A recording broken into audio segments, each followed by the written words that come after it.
I think we could start off. I don't know, maybe Federico, you want to start off just introducing the data set since you know about it a little bit more?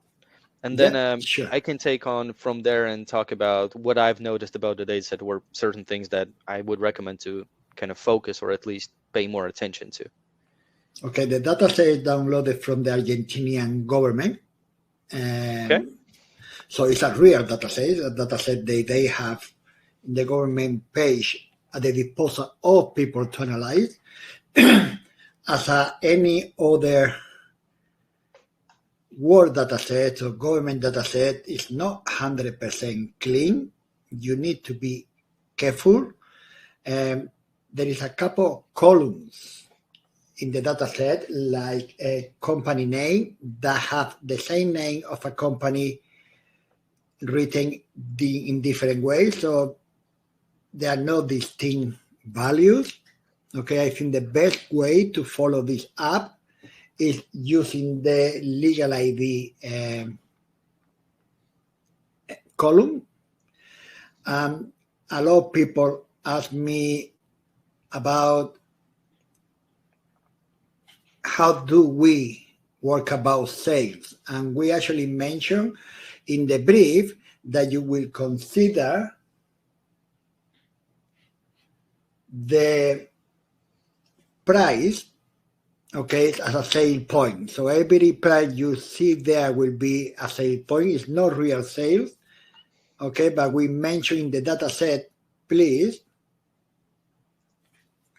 to make sure you read the brief and understand the question, because there is no sales. There are just quantity of petrol bought, I think, by these companies.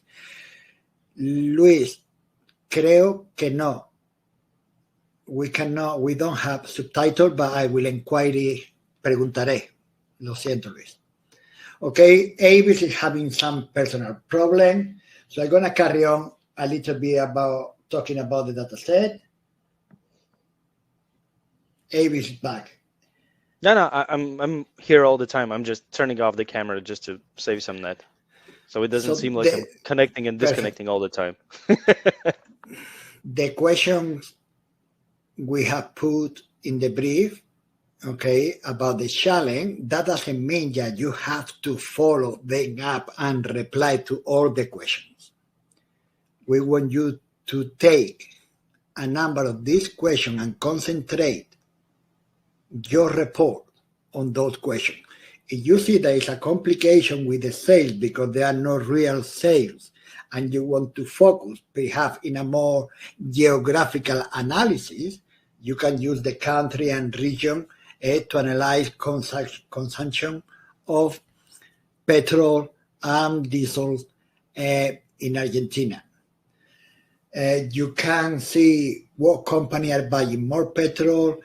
Do they sell more daytime or nighttime? The variation in prices, okay, from daytime to nighttime, of the variation of petrol prices across the different years in the data set.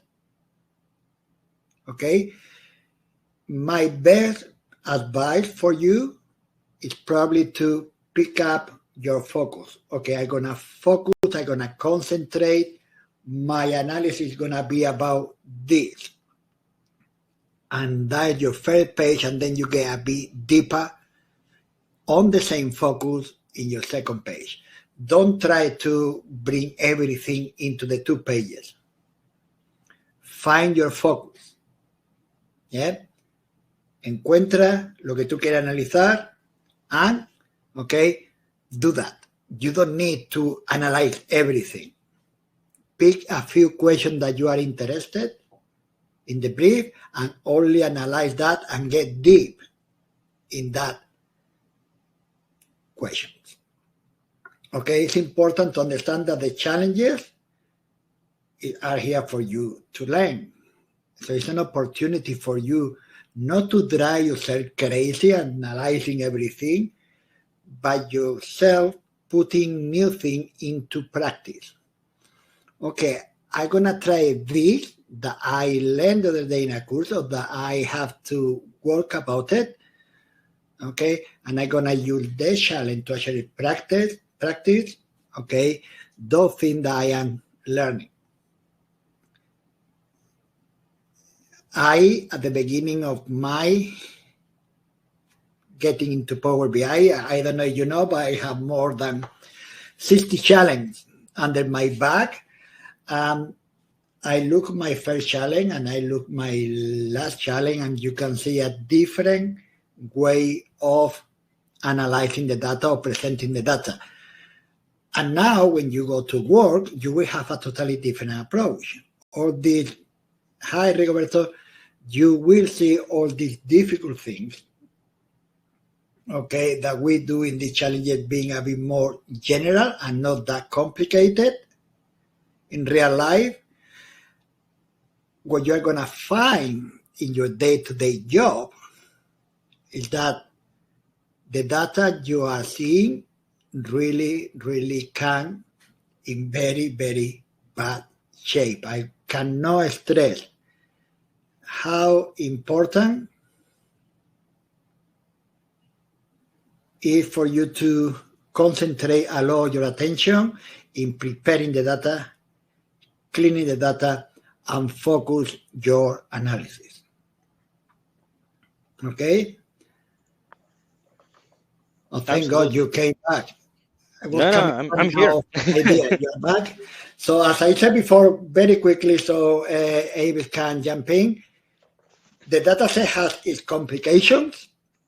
Don't worry about that. Pick your focus of analysis.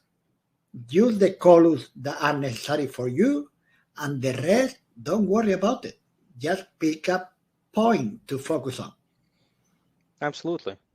I think one of the most important things about participating in the challenges is that you don't necessarily have to focus on winning. Sure, winning is great, right? We're all going to agree on that fact. Nobody's going to say, nah, winning's bad, right? No, winning feels good.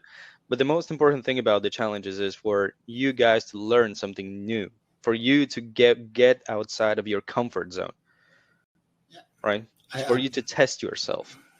I participate in more than 60 challenges, and I have won about 7, and that's it. I didn't win a challenge after a year and a half of doing Power BI. So, and yes, guys, I remember getting upset a little bit if I did not win, but I was starting, so I saw people that were no better than me, they more advanced than me, have more time. So winning is not actually a good way to go for the challenge. Winning is, well, it happened. If not, I carry on learning and practicing. Think about it like this. It's not the end of the world. No. Luis, see, send me a message by LinkedIn and I send you a PBI. All right. So yeah, there was one question on how do you get the ZoomCharts visuals into the report so you can use them. I'm going to quickly cover that as well. So it's not rocket science. All you have to do is just join the challenge itself. So I'm going to be using my ZoomCharts login, right? Kind of makes sense because I have an account. But essentially, once you log in with the account, whether you're a new participant or already have an account, you're going to have an option to register. And once you register, you have 2 options. You can download the data set or submit a report, or you can get access to your developer's license. The developer's license is something we do from our side. So we basically create you a new account on Microsoft under our tenant, and we give you access to all of our visuals with this particular account. So you have to use this account when creating the report. That is what's going to give you all the paid features and everything. Because, you know, you have to understand, we can't just issue licenses all around, right? We have to somehow control the situation as well. But you're going to have access to all the visuals, all the functionality, all the features and everything, right? We're not hiding anything from you in that sense. So have an account, use it, and you're going to have all the visuals, and you can use them with no issue whatsoever.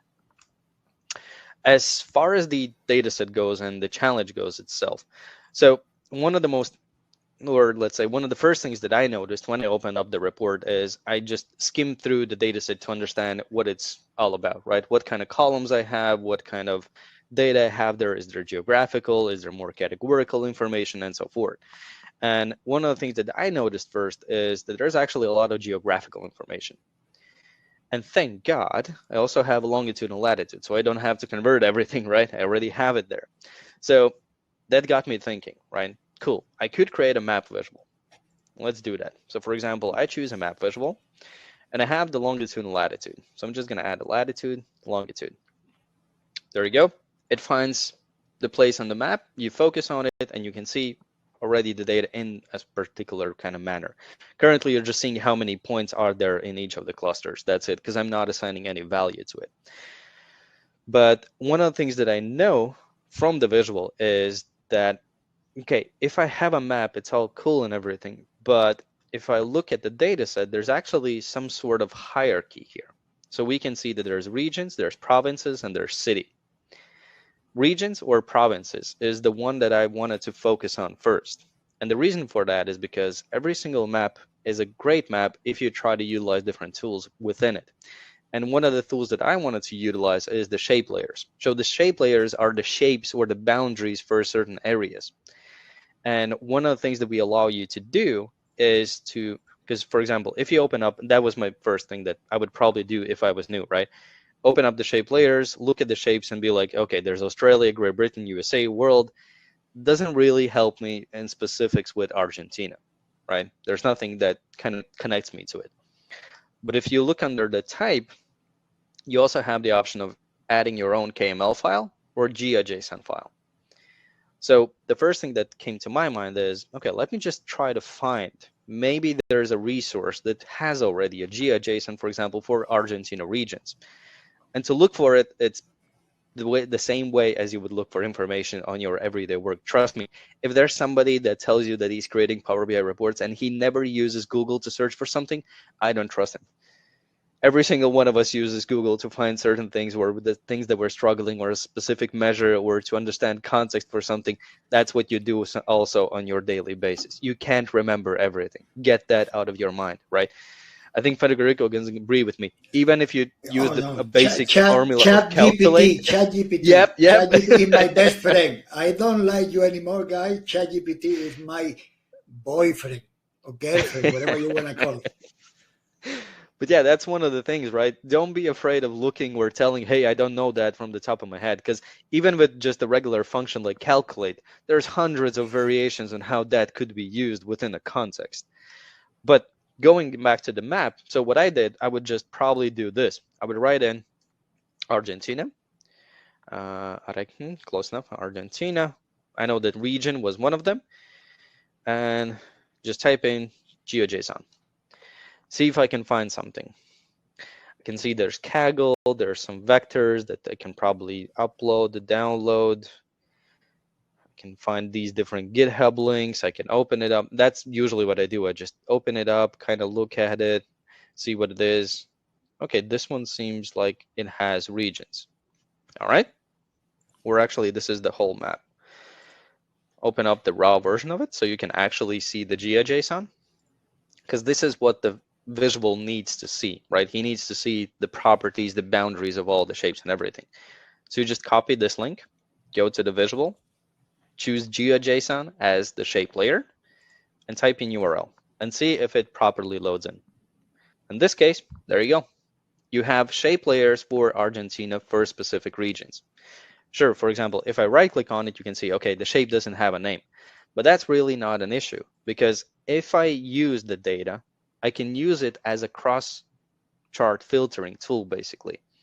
So for example, if I go for something like, let's just have a table.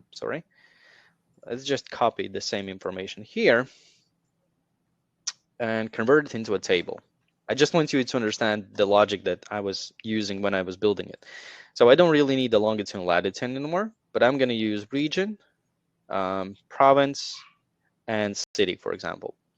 So what I wanted to understand is, what level of hierarchy is this? Because I think a lot of you can relate to me. Unless it's my country, I don't typically know the hierarchy of different granularities of areas within a country, right? Because in the USA, for example, those are states. In Argentina, we can see there's provinces and regions. in Latvia, for example, where I live, we have novads and subregions for it. So there's different names for things. I don't know all of them. So I just use the hierarchy that I have within the data, and I choose one of the shapes, and I see what it filters out. So I can see that, okay, it seems that these two correlate together. Okay, not an ideal case. Try to find something else. Okay, see these two are exactly the same as well. I just want to understand what I'm choosing. And you can see here, this is what helps me to kind of understand this. Because if I selected this one, it tells me that I selected one region which has multiple provinces. So the shape is most likely region. And that just helps you to understand, okay, what the map is showcasing. And it's also important for the end user to understand what he's selecting. That helps me to understand the granularity of the data. So once I understand the granularity, I can understand that I can actually control this on a region level from the map. Understanding that, I can start to visualize, for example, other things.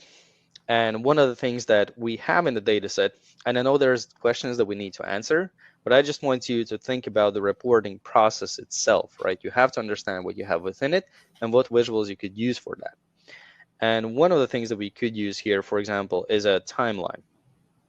Because we have a date which tells us when different instances of purchases were made, or particular price points that are going on in different time frames.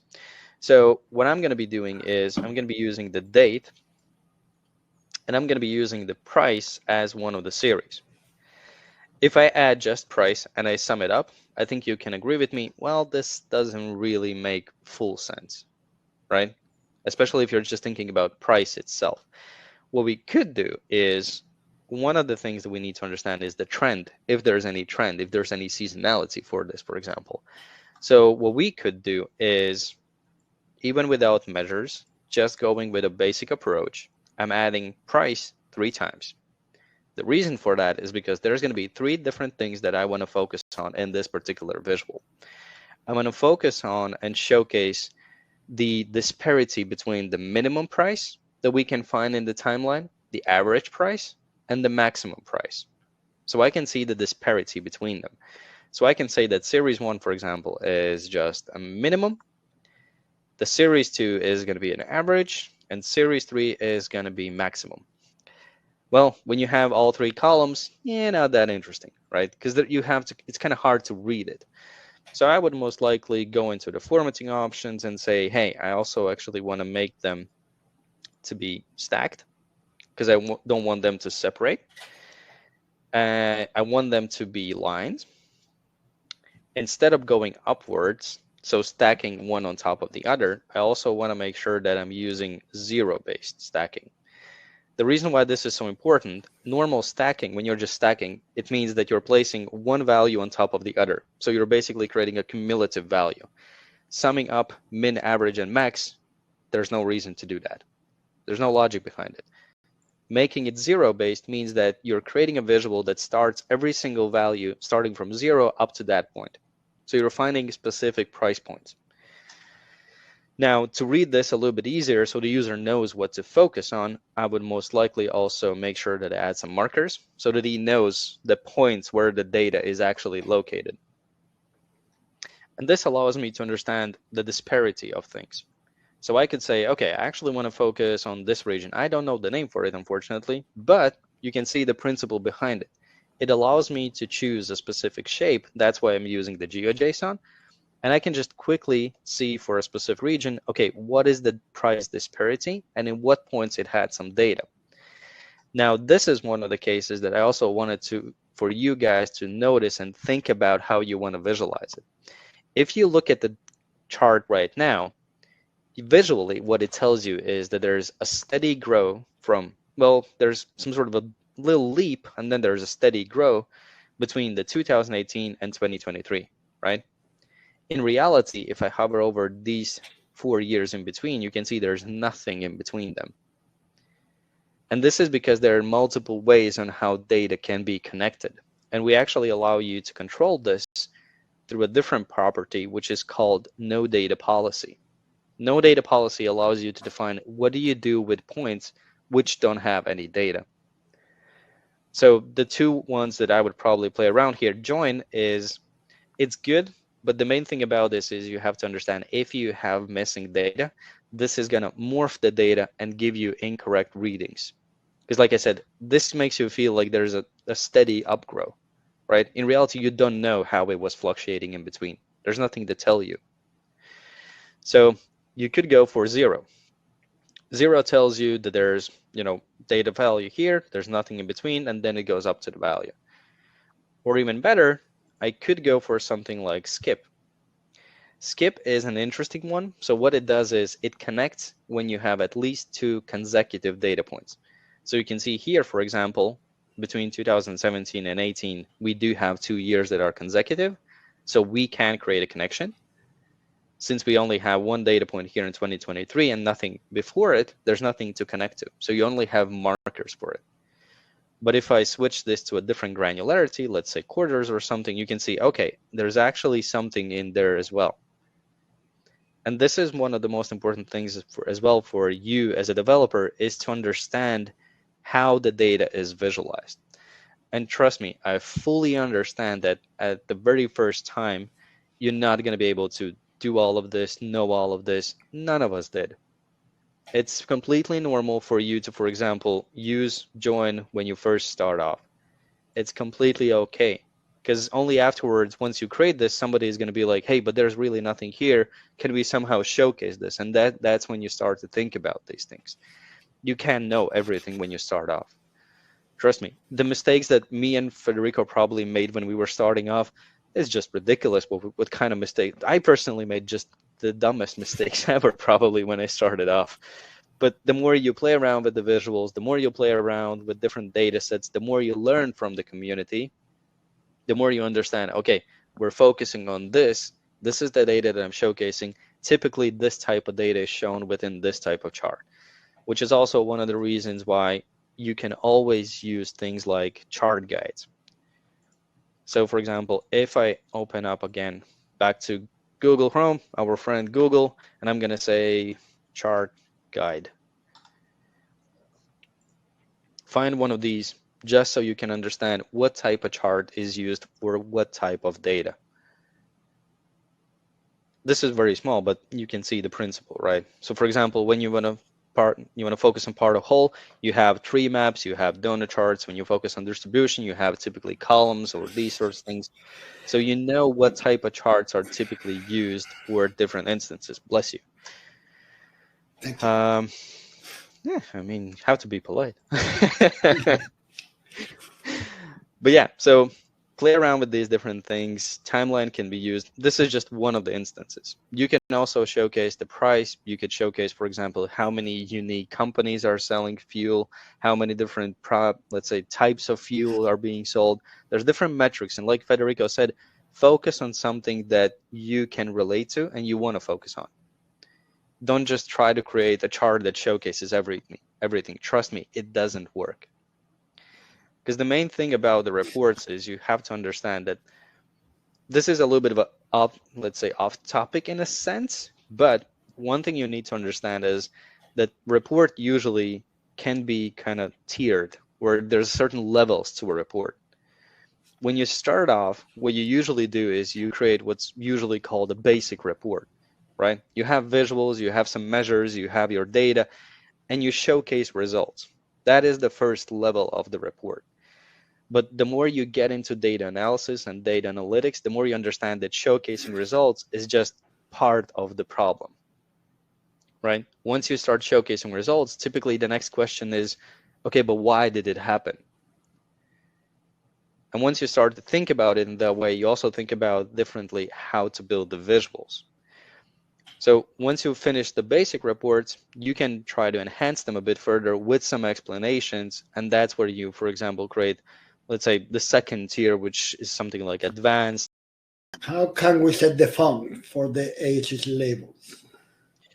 So the fonts can you repeat it for what exactly, Federico? For the ACE, the labels, These, the Y and the X. sure. So if you want to set a title, go under primary y-axis and just enter a title for whatever it is. You can see it's added here. And the font family itself is a free text field where you type in the font family. So for example, Times New Roman. So you physically input the family that you want to use there.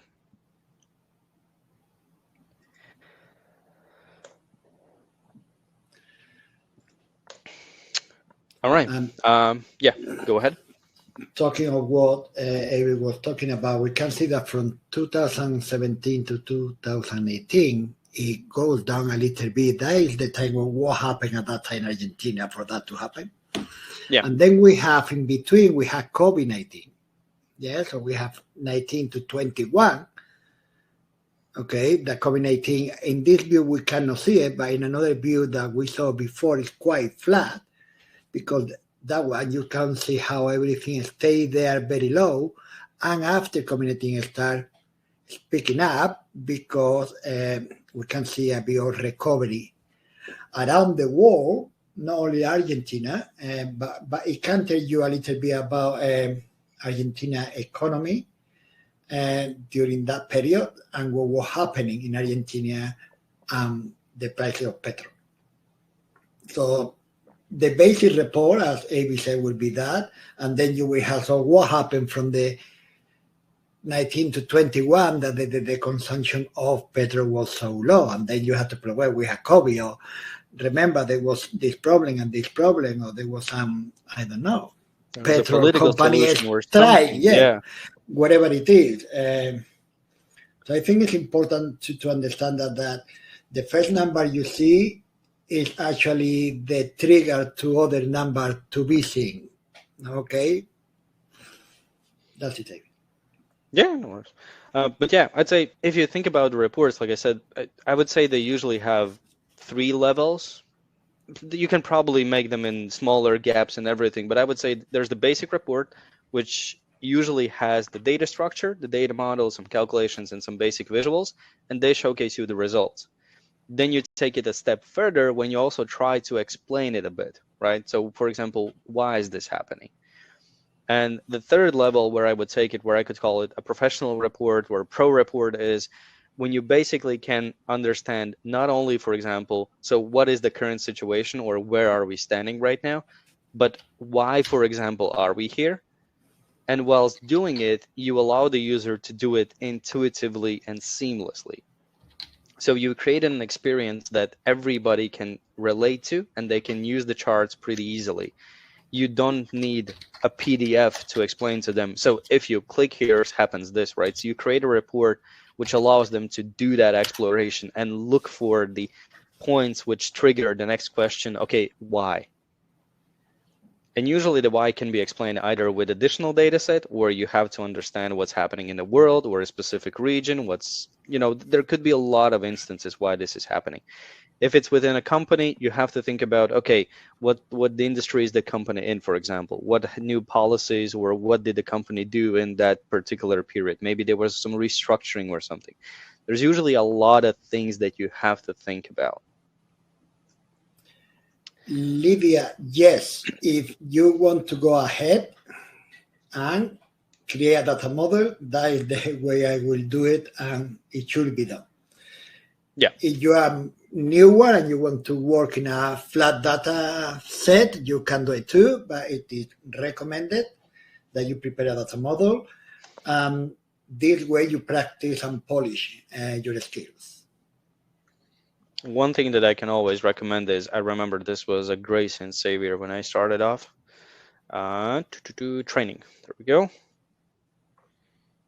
These 3. Well, this is maybe something you use later on. No. This is not something you use at the very beginning because you don't even know what kind of DAX really is, right? DAX tools helps you afterwards. But I would recommend these 2 courses. I'm going to paste in the link for everybody. So make sure you watch these courses as well. It's a free resource, and the resource is created by, I would say, 2 guys who I would put in the level of guru in a sense, right? It's created by Alberto Ferrari and Marco Russo. So these guys know what they're talking about. And I would say that they explain things in a relatively simple manner. You can find similar resources, but whilst looking at them, for me, when I first started, I was like, yeah, I know some of these words, but I don't know what he's talking about. They explained it pretty easily so you can understand, okay, what is a data model, right? Why do we need to create a data model and that sort of thing. So yeah. Go for the free version. The paid one are yet a bit more complex. So you do Yeah, the first, and then when you have some more practice, go for the paid ones if you want to go. I did them too. I actually went there. there you go. Okay, we have a question for Ifeani. Ifeani, normally in my fact table, I leave my ID columns. Okay, and in my dimension table, I go my ID column and the other columns. Okay, and then I connect the ID column to the ID column in the fact table, but I delete the other column of the dimension table. So I only Yeah. leave the ID column. You understand me? So you go region ID, the region name, and blah, blah, blah, blah. You bring it to dimension, connect it, and then in the fact table, you only keep the ID column. Okay, you delete the other column related to that because you have it that in the dimension table.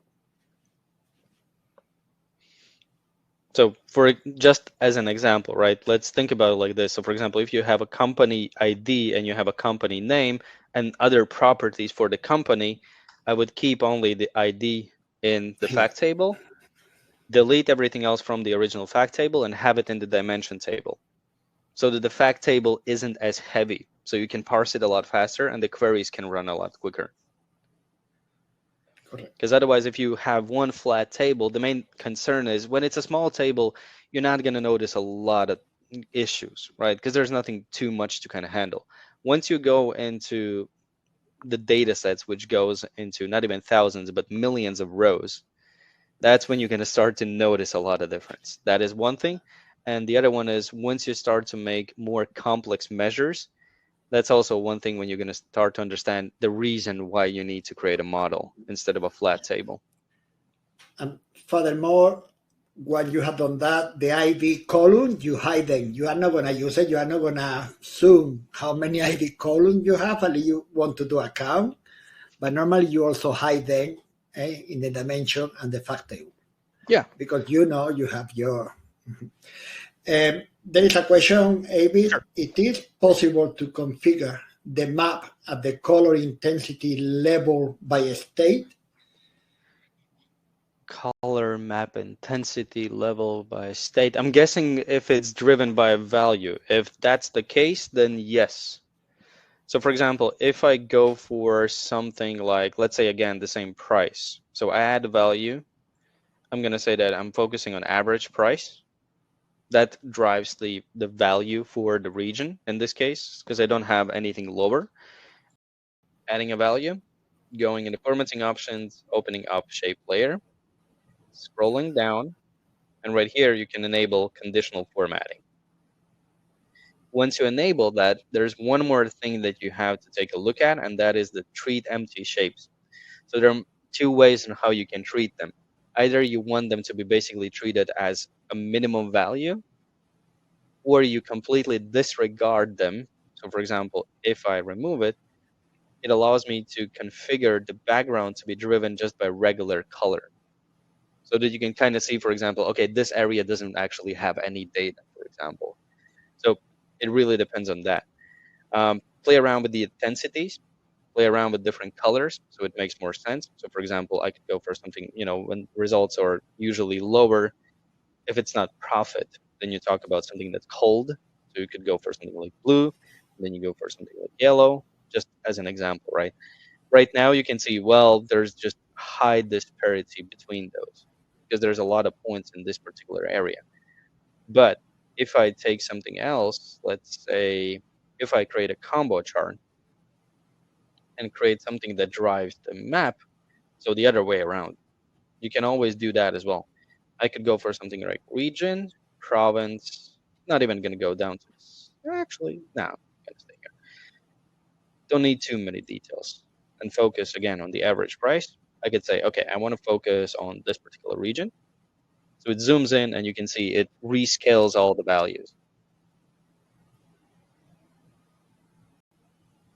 So based on requirement, you can always do that. In this case, of course, if you have multiple values within the boundaries, that is not going to take any effect because I don't have smaller shapes.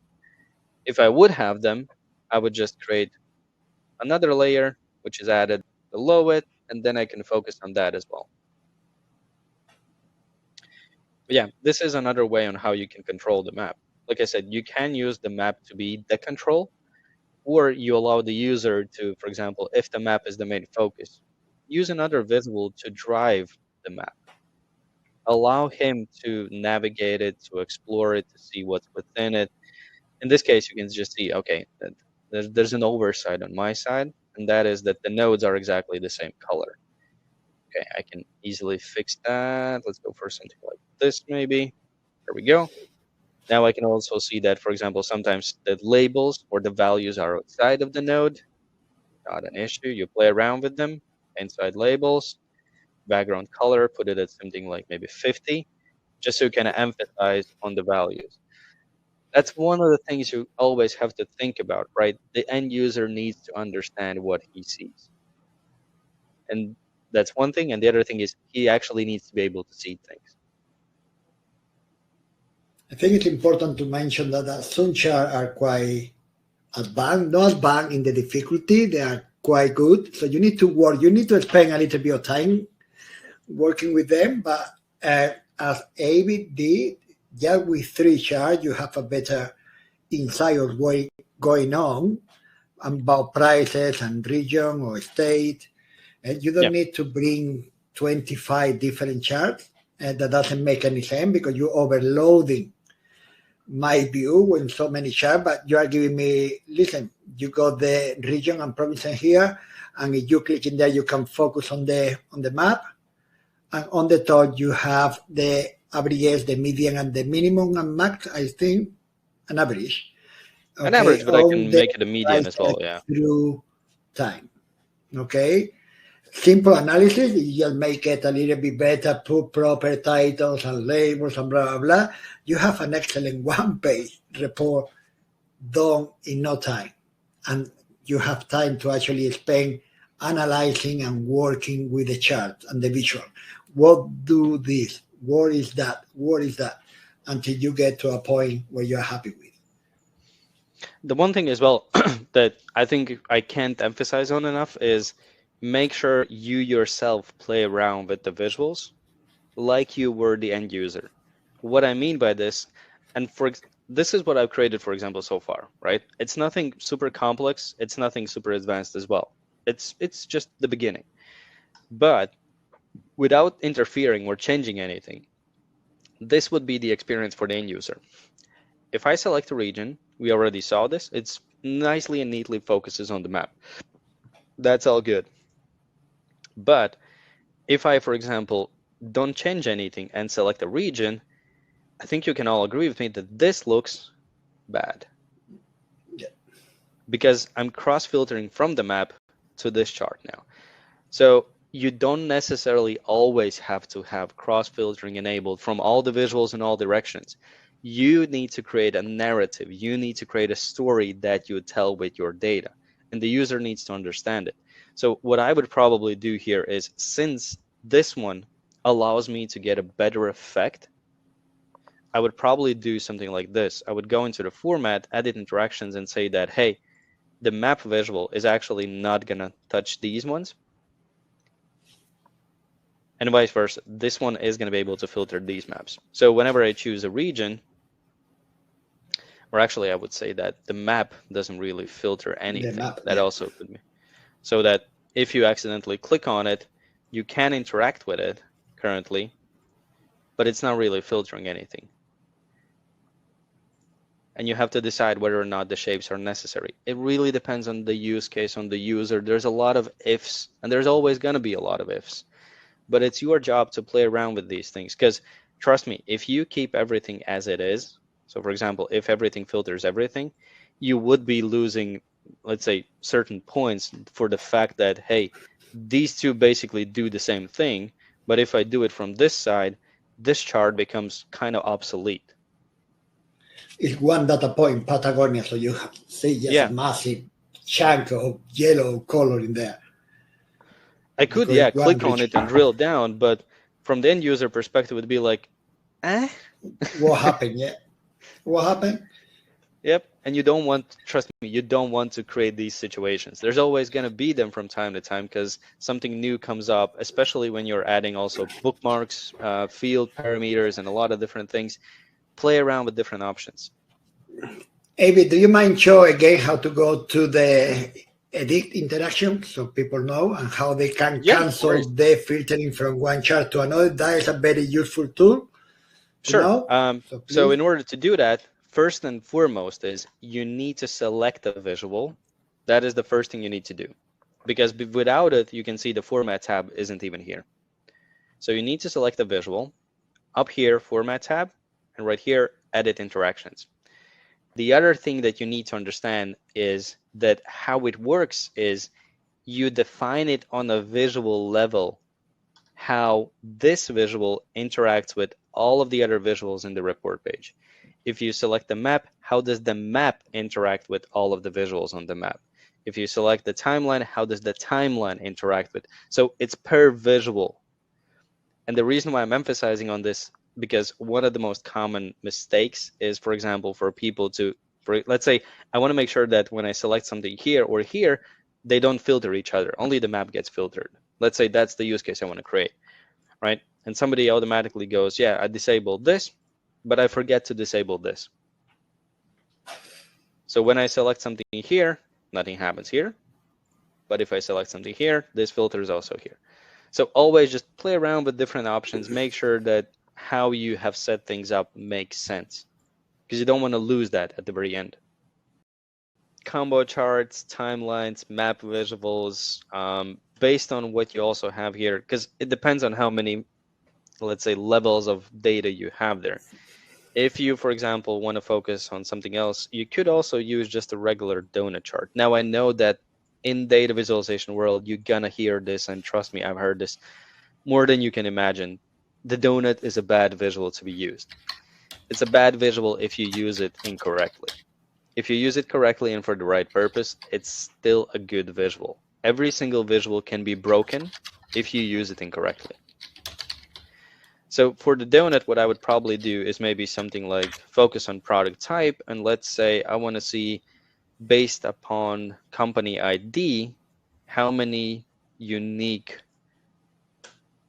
what's the count of particular product type? So what product is sold the most? Okay. I want to focus on a different aspect. And let's say I want to also focus not only on the product type, but I also want to focus on the shift type. So for example, how is this specific products being sold in different times, not different time zones, but different time frames, day shift or night shift? We had that. So I choose it, drill down, and I can see pretty much the same when it comes to the count of the company. But when it comes to the price, it might be different. So think about the narrative that you're giving to your users. When it comes to visuals, Federico already mentioned this. Don't try to overcrowd a single page. If you give too many visuals, too many things to click, the user is just going to get overwhelmed. The reason why we limit you to, for example, 2 pages of the report is because we understand that you could go above and beyond and create, X amount of pages. But the reason why we're doing this is because we also want you to learn to focus and not to create just everything because you can, but so that you can create a story within those 2 pages based upon the data set and the requirements that you have. That is going to be the requirement also in real life. Yeah, very simple. You give me a report with 10 pages, I'm not going to go through the 10 pages, forget about it. And that's my boss talking to me. It's not me talking to you, it's my boss telling me, Federico, 2 pages, top. And then you have to figure it out. This guy have no time for nothing more. So 2 pages, okay. And you have to do it. If we would look at the first reports that we created, trust me, we would probably just turn away and close the laptop. Now I'm done for today. They were very basic, and that's the first tier that we started to learn from. We first started to learn about the basics, right? Sure. I think, Federico, you probably did this as well, right? The first time you started to work with Power BI, your reports were just a flat table, some visuals, and was just working. But the feeling was good about it. It was even worse. I actually put a visual if I like it because of the look, not because it was the right one or the wrong one. Yeah. Just because it looked okay, but that was the chart. So Yeah. But you are learning. So now I understand that I need to do part to whole or for time intelligent line chart or all that. Before I did it now. So if that look good, that stay on the canvas and then you start learning. But mistake, don't be afraid of that. I happened today to me at work very quickly. I was looking at my data model and I go, something is not working, something not working. Guy, 3 hours until I found that I did not connect two tables in the right way because I was working very fast. So from the dimension to the fact table, I used two different IDs. Didn't make any issue in the data model, and I start making my work, and I see the number. I think it can be. That cannot be. And I spent 3 hours checking the measures, checking everything, when the problem was that I did not hook up the dimension to the fact table properly. Oh, yeah. Nothing happened. I did this yesterday. So I was creating a report where I had countries. And for countries, I usually just type in countries long lat if I want to find the longitude latitude. And there's a great document by Google. Mm-hmm. And if you look at the names of it, right, what I did automatically is that the same mistake as you did. My first impression, well, I'm going to connect country to country, right? Just makes sense. And I connect it and I look at the measures and I'm like, these numbers are just off. They're not working. And then you realize, well, that's because the name is the actual country name. That's what I was supposed to connect. It's a simple mistake, but these things happen. It doesn't matter how experienced you are, right? The main thing is just, okay, learn from your mistakes, fix it, keep on moving. Fix it, that's fine. Because I think it's one of the things as well to understand is like the environment that we're trying to create for you, like I said, is where you can learn advanced and, you know, feel comfortable with wanting more from what you're doing right now. This is fine. It's also one of the reasons why if you also look, for example, at Power BI visuals or even our visuals, they're not perfect. There's still things that can be improved upon. And it's the same principle for us as well when we're developing visuals. We're trying to understand, okay, we did this. Does this work good? Is it something that else is needed by the customers? Is that thing that we added actually needed to be represented in the same manner as we did it? Or actually it should have been just, you know, 1 degree to the right and it would be perfect. Yeah. It's the same as, for example, if you look at the cards, right? I think this is one of the greatest examples. Like the Power BI core visual team, when it started off, we just had regular cards. And trust me, the amount of things that people were thinking is missing from the cards, it's an endless list. But now with the new cards, there's a lot of new things added. And even that card is still being improved. I think just in this February release, right? More features were added. Yeah. So and still you will find mistake or bugs or things that could be better, but that is everything in life. Everything can be better, but that's what you have to learn and to adapt to what you have, okay, and present it in the best way.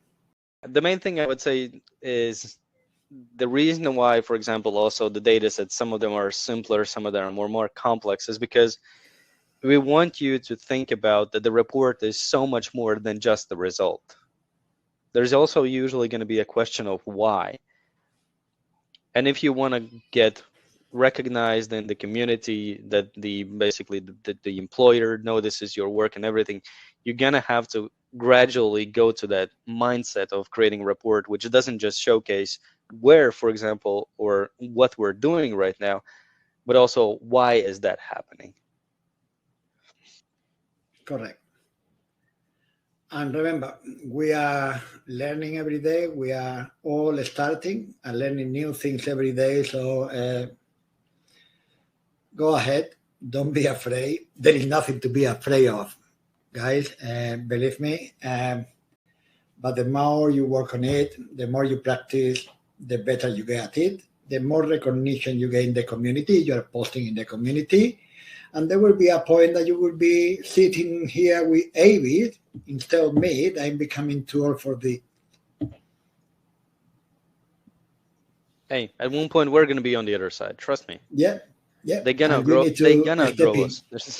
Yeah, I'm sure. And I'm quite happy. I'm quite happy with that happening when a student of mine or somebody that follow me is now better than me, and there are quite a few now. I say, hey, Federico, you did well, because look at where they are now. Well, any more questions? No. Maybe I think it's time to. I have one question which was sent privately, but we can cover it. How long do you think it normally takes to make such a report? So I'm guessing a professional or pro report. It really depends on the data set and the audience that you're creating it for. It's hard to say. There are going to be reports which are going to take you, I don't know, maybe a day or two.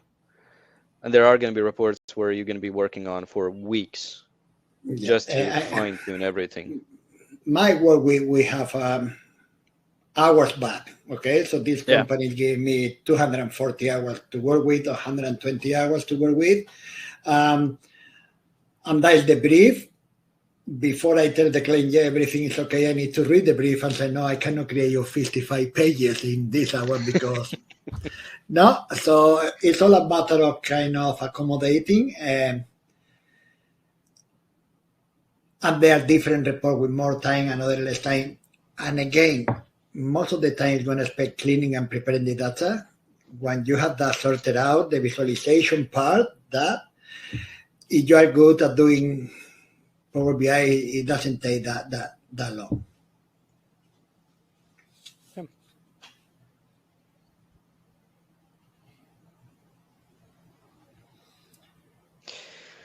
All right. If there's nothing else, if there's no other questions, I guess we both can say that we really appreciate for you joining the session. We hope that it was actually interesting and you learned something new and useful, mainly useful, right? Interesting is good, but that you learned something useful.